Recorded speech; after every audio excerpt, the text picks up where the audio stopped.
All right, my boys, we just finished the main storyline for Hogwarts Legacy.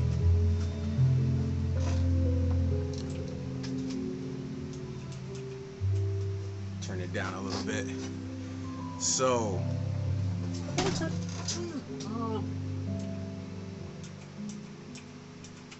there we go.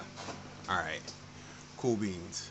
So, we just finished the main storyline for Hogwarts Legacy.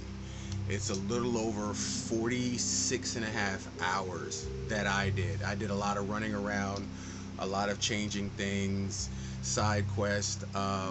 My character is Lord Rainius the Amethyst, the purple, right there. And what do we have to say about this game?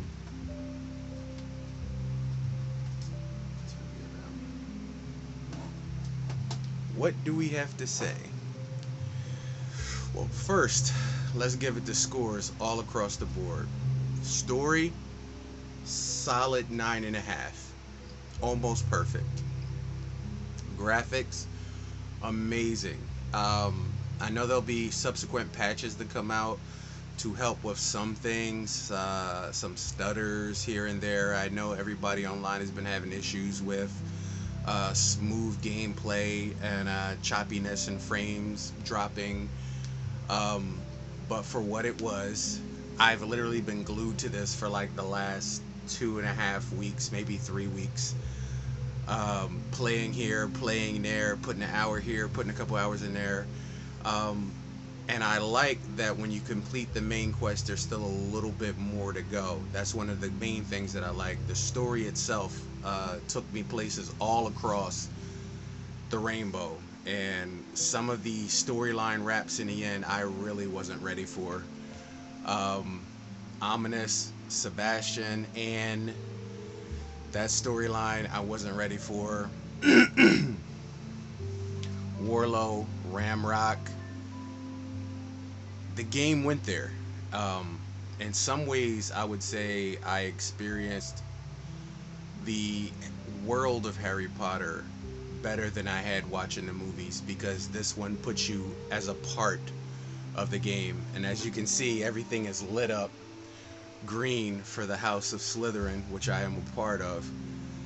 It stopped feeling like you were a child, I would say 20 hours into the game. Even though they make you a fifth year, the things you face are very adult and very adult situations. And I would love to see this as a movie. I would love to see this as a streaming TV series. We're not done with it by a long shot, because they said there's more and they're congratulating you on completing the main storyline. The choices you make in this game will dictate what type of character you are, even to the very end. Some mistakes I made and some choices I made, I don't regret any of them. Even down to the end of me releasing the ultimate power. Not for myself, but the world needed to know. Overall, I give this game a solid 9 out of 10. Almost a perfect score. It's like Elden Ring. I kind of felt like I played Elden Ring, but in the Harry Potter universe. J.K. Rowling's universe. Hogwarts. I love the ability of going all across the land, the map as far as the eye can stretch. Frustrating puzzles. Definitely reminded me of Elden Ring in a lot of places. But overall, it's one of the best games I ever played. I put it up there with Life is Strange. As of recently, I haven't been completing games. This one I wanted to. And though we're not 100% complete, it's like Kakarot. The main story has been completed. So I'm going around doing just tasks and turmoils now after I'm done.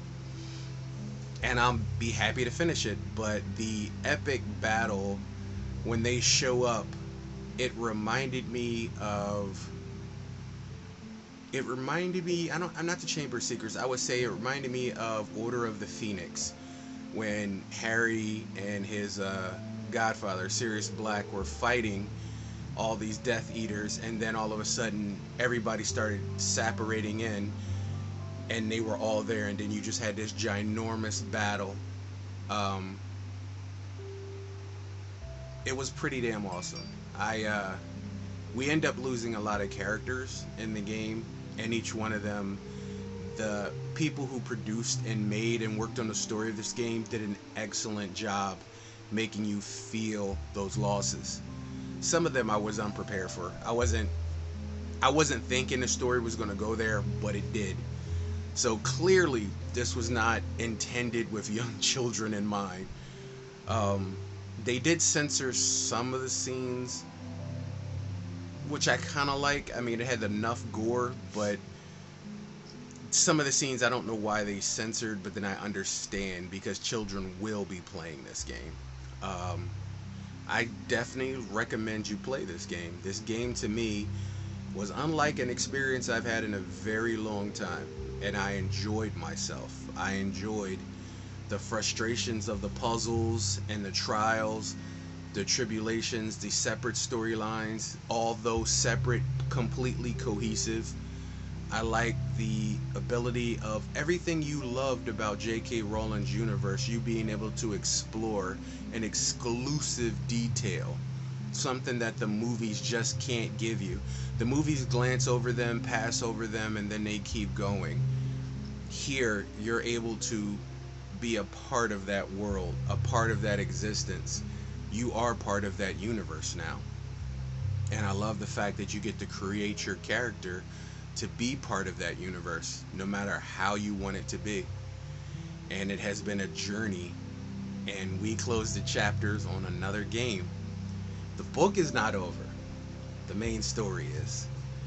So I recommend you buy it. I recommend you play it. I recommend you enjoy it. It is not something you're going to be done with in a day, not even 2 days or 3 days. It's meant to be a meal. Sit back and enjoy it. I did not pressure myself through it. I didn't even know I was going to finish it today. But the story goes where the story goes, and this is a great story. And at the end of the day, that's all video games are. That's all movies are. That's all television is. That's all everything we enjoy as human beings. Books are stories. Movies are stories. Music, stories. Video games, stories. Some stories are better than others. Some are worse than others. This was a great story and a great addition to the legacy of J.K. Rowling's universe in Harry Potter. I don't think the Lord of the Rings games or the Shadow of Mordor captured the feeling of those universes as this did that Harry Potter universe. And like I said, from beginning to end, I was there, controller at the ready, wand at the ready, and for one last time, one last clip, I will simply say, I'll use my right casting hand, stupefy.